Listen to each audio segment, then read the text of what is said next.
嗨，大家好，我是坦平树。今天是2025年1月14号。这一期咱们继续胡聊胡适、胡指、胡威，还有胡一进老师。今天胡适可以说让金融消费者又找到了感觉马上就要春节了，提前发了个大红包，看上去似乎这个红包还不小。胡适三大指数集体上涨，截至收盘，沪指涨2.54%，重返3200点；深成指涨了3.77%，创业板指数涨了4.71%，涨幅最大的是北证50指数大涨10.77%。这个成交量有所放大，全市成交额是1.37万亿，比上个交易日放量了将近4000亿。个股方面只有38只股票是带涨，剩下的5300多只都是在上涨，也就是一个红包行情，大家每个人发一点。前一阵子2025年这头10几天金融消费者损失惨重，这样再回补一点，因为大家知道，如果再不回补，再不给大家发一点，那人真跑光了，老乡都跑完了。所以这一回再来一次，老乡别走，玩真的。我还是那句话，这是给你逃命的机会。记得昨天节目我也说了，因为它胡适连续的下跌，成交量出现了近3个月以来的新低地量，所以它有反弹的需求。我昨天节目说的，应该很多人都听了吧？但是反弹这么猛烈北证指数弹个10%，A 股胡适这个上海指数弹了个2点几，这个给人感觉是一步到位。当然了，你也可以说这跟监管部门是不是昨天开会跟小道消息有关系？这个当然有关系，叫风借火势，叫风助火势，火借风势。对金融消费者来说我想现在应该是心有余悸，而不是又盲目的看多，认为牛市来了，拿着股票不动，再坐一次电梯。这个金融消费者应该是被骗怕了，因为基本面什么都没改变，形势还是那么个形势，不要一涨就认为牛市又回来了。首先说一说这个小作文的影响，今天盘中又传出小道消息，说高盛预计中国将出台广泛的刺激措施，以抵消关税的冲击。高盛预计中国将采取广泛刺激措施。该投资银行首席经济学家周二告诉彭博电视台，预计中国政府将实行额外的货币和财政宽松政策，并支持国内市场。他预计中国今年增长率将放缓至 4.5%，2024年增长率约为 5%， 符合共识。但是我们确实认为关税会产生影响。他在高盛于香港举行的全球宏观会议间隙表示说，尽管我认为其中很大一部分被政策刺激所抵消或缓冲。他补充说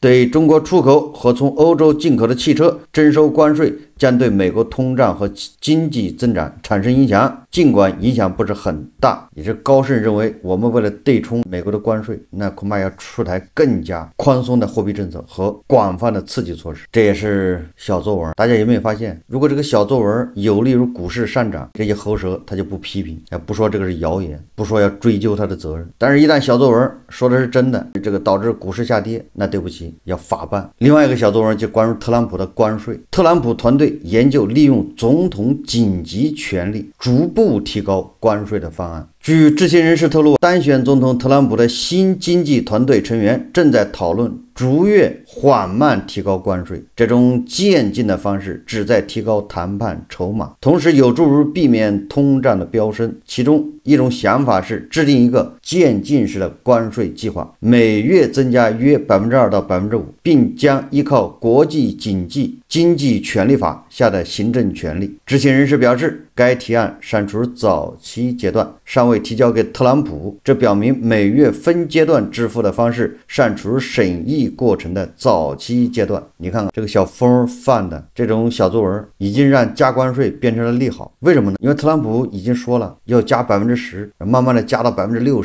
这是他竞选的时候就一直说的，前不久又说过，现在突然说不那么加了，那么加不利于通胀，一个月加2%，慢慢加，这一下到了咱们胡适表现出来是个利好。你看这特朗普啥也没干，就是嘴皮子动动，你这个胡适就上下飞舞，翻江倒海，可见这个特朗普还是很厉害。特朗普他是个商人，他先叫漫天要价，然后再坐地还钱。我以前举过一个例子，就像一个企业的老板告诉所有的员工今年企业效益不好，所以年底开始要降薪，降50%。这时候所有的员工非常愤怒，大家扬言要辞职，要走人，很多人不同意。最后老板最终决定每个人降薪10%，结果果啊，全体员工都同意了，而且欢欣鼓舞，感觉自己取得了一个大胜利，打了一个胜仗。本来要降50%的，现在只降40%，降10%，这个就叫预期管理。你看特朗普是商人，最会玩这一套，就他现在嘴上说什么都不重要，重要是看他最后到底怎么做。实际上，在我看来，1个月给你加2%，再过2个月再给你加2%，这慢慢加，这属于小火慢炖，这属于钝刀子拉肉。按照俄罗斯的5夫1娃的说法，他们不说美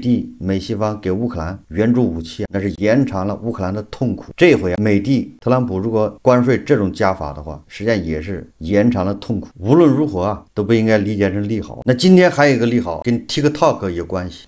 跟国内的一个 APP 应用社交媒体小红书也有关系。有媒体表示，美国最高法院近日裁定维持了对 TikTok 的禁令。根据规定，如果 TikTok 母公司字节跳动不出售该应用，美国将于1月19日强制关闭 TikTok。然而，字节跳动已明确拒绝出售。从1月13日开始，一些美国用户转移到新的社交平台，就是小红书，导致这个小红书登顶 APP Store 免费榜第一，这个泼天的富贵就这么转移到了小红书。根据美国媒体的报道，他说小红书满足了寻求 TikTok 替代品的创作者的很多需求，它的布局让它拥有许多社交购物的功能。这个小红书在中国的强劲的病毒式增长轨迹，这个非常有意思，就是 TikTok 上面的这些 UP 主商家也是担心这个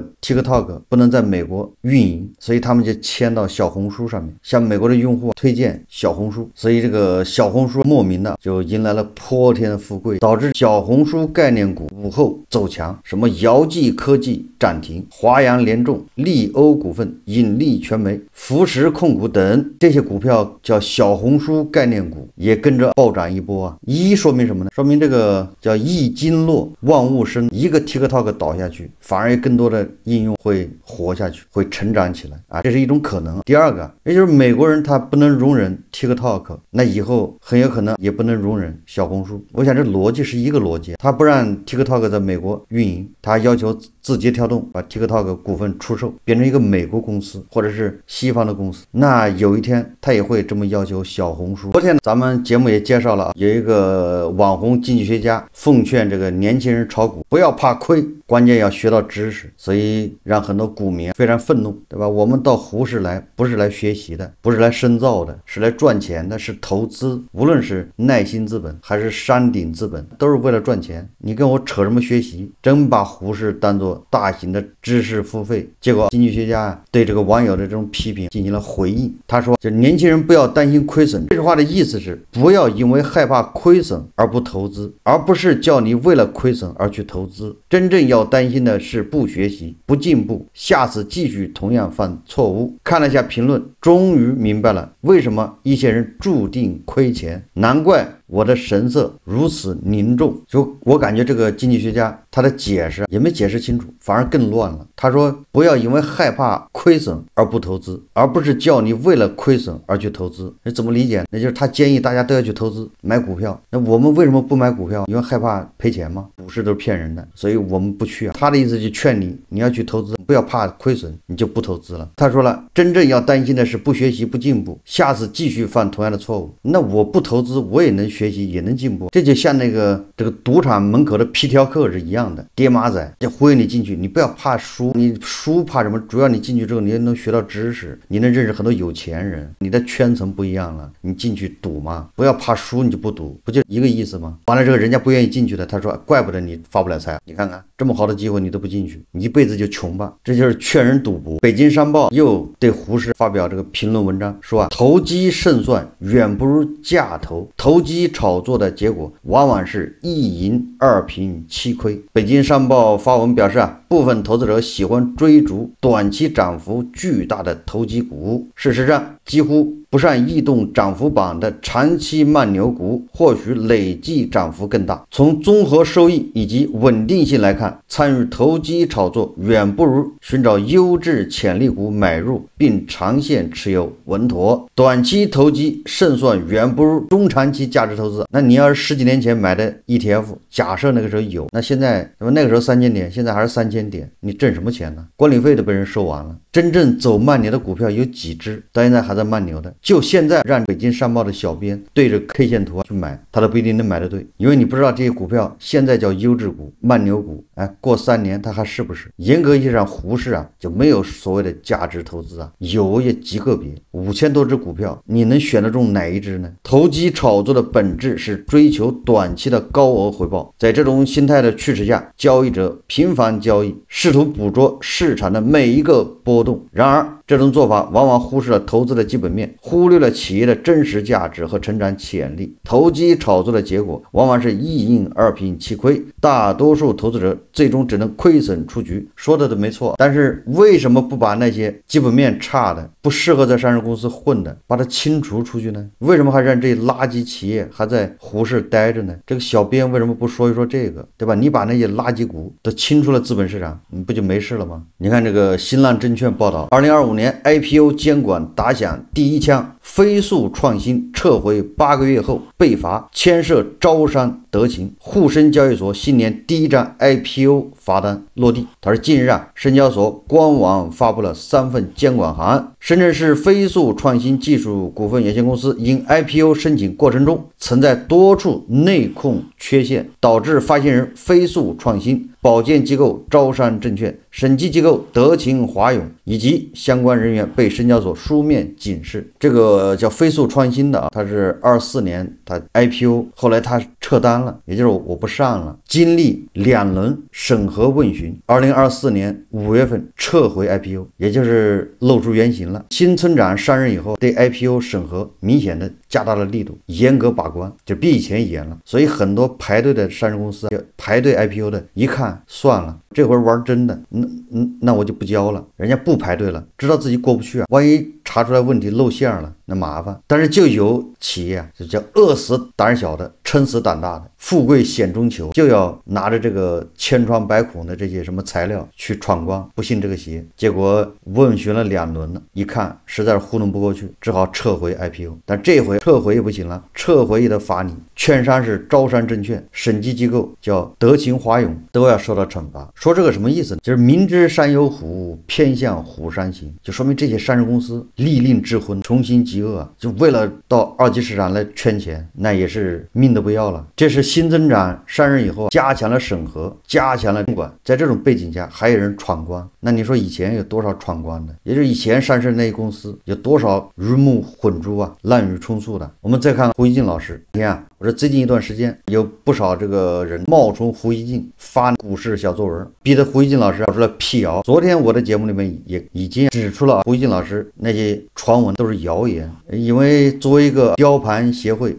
研究爱好者作为一个经常研究胡一静老师的，我对胡一静老师的行文的风格特点还是比较了解的。这一篇文字是不是胡一静写的，我基本上能看得出来。昨天又有一个叫胡一静的，他的账号名字就叫胡一静，又写了说老胡今天清仓了。近日我静下心来反思自己的过往言行，特别是关于股市的评论和行为，愈发感到深深的愧疚和不安。我曾在一些公共场合为股市鼓如呼，也曾满怀希望地投入其中。然而这一路走来，经历了挫折、迷茫，甚至痛苦，痛彻心扉的领悟。我深刻认识到，我不仅辜负了自己，也可能对普通民众产生了误导。在此，我想向大家道歉，并真诚分享我的反思，希望能为后来人提供一些借鉴。他这个很长，1、2、3、4、5、6，我就从他的前一段文字我就能判断他根本就不是胡一静写的。因为胡一静喜欢称老胡，这是他很难改的。胡一静写微博很少用我，尤其是紧急重要关头、承上启下的时候，他一定用老胡，而不是用我。用我给人感觉那真的是他自己，他用老胡那给人感觉就是胡一静的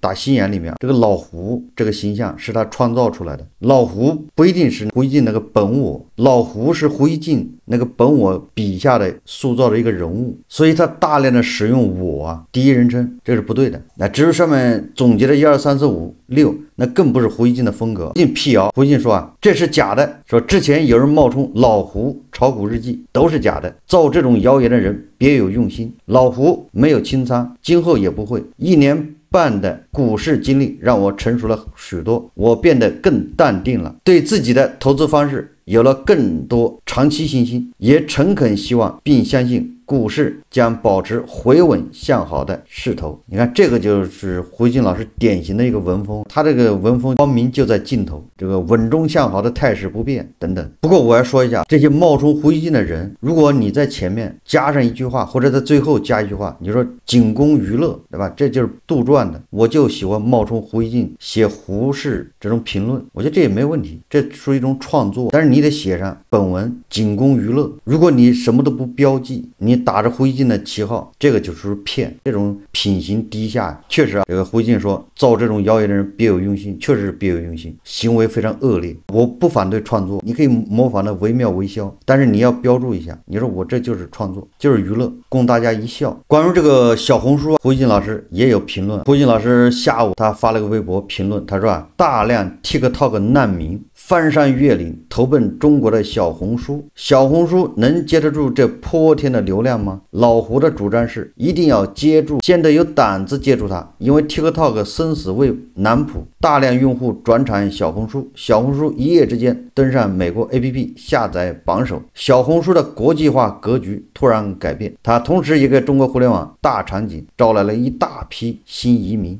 我觉得胡锡进老师这个是不是有点夸大了？从 TikTok 上迁移到小红书上的，恐怕这些人本身恐怕就是海外华人吧，有的甚至人恐怕在国内操纵这些账号而已，这没必要搞得这么激动。这个是叫鸡蛋不搁在一个篮子里面，因为这个 TikTok 很有可能被封，这个是叫底线思维。他们好多做生意的，比如 UP 主卖货的，一旦被封，那不他什么都没有了吗？所以他往小红书迁移，开始在小红书上培养，这个也没毛病。但是这些人我估计他不会是白人的，他也不会是说英文的，我们也看过，我这是个人推测，就是在小红书上面赚钱的。另外一个，一旦小红书成了美国年轻人喜欢的这个 APP， 那它的下场跟 TikTok 是一样。刚才咱们已经说过了，逻辑它不变，这个对小红书来说更是个挑战。什么挑战？就是小红书它本来没有国际化的战略，像这种 APP 运营，这种社交媒体运营，那大家都知道墙内墙外是不一样的，它必须要分开运营。你能想象美国的 UP 主在小红书上面发表作品，他跟国内一样的审查，那他能发得出去吗？所以他也会跟抖音一样，国内叫抖音，国外叫 TikTok， 服务器的分开。那这个小红书他没有这个计划，那他要这么干，他得投入多少钱？这是第一个，这个不是小事。第二个，如果小红书决定这么做，结果那边 TikTok， 特朗普还是想给 TikTok 留一条活路的，那 TikTok 他没死，他继续运营，那你这小红书你要在美国再搞一套，你不亏得赔的裤子都没得穿吗？谁还用呢？所以这个对小红书的团队来说啊，还是个挑战，是个考验。这到底是个陷阱还是泼天的富贵？这可不好说。这胡锡进老师他没搞过企业，他不懂。我现在在想，小红书的团队估计现在恐怕都在开会，投资人恐怕都在商量到底怎么弄，要分析研判呢，是不是等这个 TikTok 彻底死透了再做决定？即便 TikTok 完蛋了，你小红书你到美国叫小绿书或者小黄书，那小黄书它不也要重蹈 TikTok 的覆辙吗？你看做得好就是那个下场，做得不好你要赔钱。所以我不知道胡锡进老师为这个瞎激动什么，是不是从这里面又能找到什么清产是遥遥领先啊，厉害了我的国啊。好，这期节目啊我们就聊到这里，感谢大家收看。如果喜欢我的节目，欢迎订阅转发，也可以在下方留言评论，谢谢大家。